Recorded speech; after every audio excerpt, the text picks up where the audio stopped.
There's a block in another part of Oakland police once called the city's most dangerous street. Tonight, it's transformed. We first showed you Bromley Avenue in East Oakland a year ago, a place where snipers fired at officers and drug dealers ruled. Joe Vasquez shows us how a neighborhood effort changed the landscape. So, Joe, here we are 1 year later. It's gone. One of the Bay Area's most notorious addresses.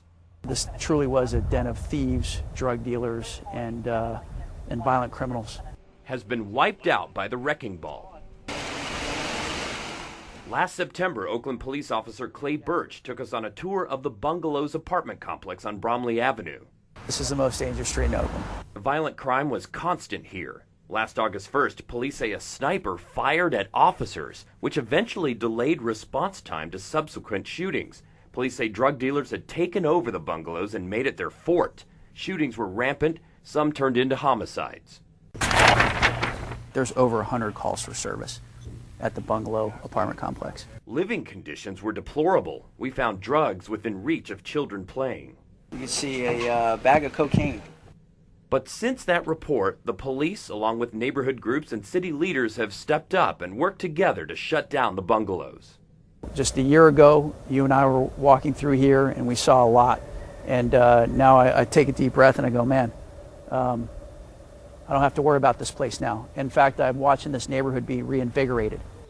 Throw. Those broadcasts we did last year really shined a light on the problem we had going on here.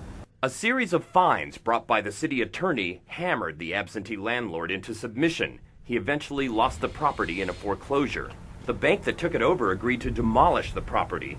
In less than a year, it's been reduced to a pile of dirt. It became really dangerous. Now, what would you say about it?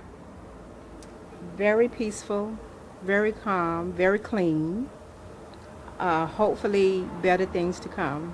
Many who lived here on Bromley were demoralized. Because of all the violence, they were afraid of what would happen if they were to speak up.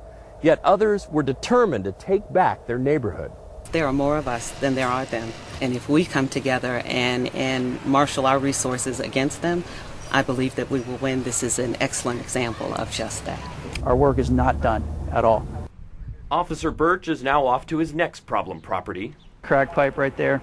He says this motel on International has a high number of calls for drugs and prostitution. Look at it. You can see even crack residue. See the white residue in there? That's basically crack cocaine residue. Truth is, Oakland is still struggling.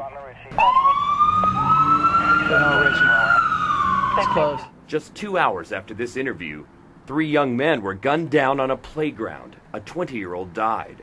It's just 2 blocks from Bromley Avenue, formerly known as the most dangerous street in Oakland. Joe Vasquez, CBS 5.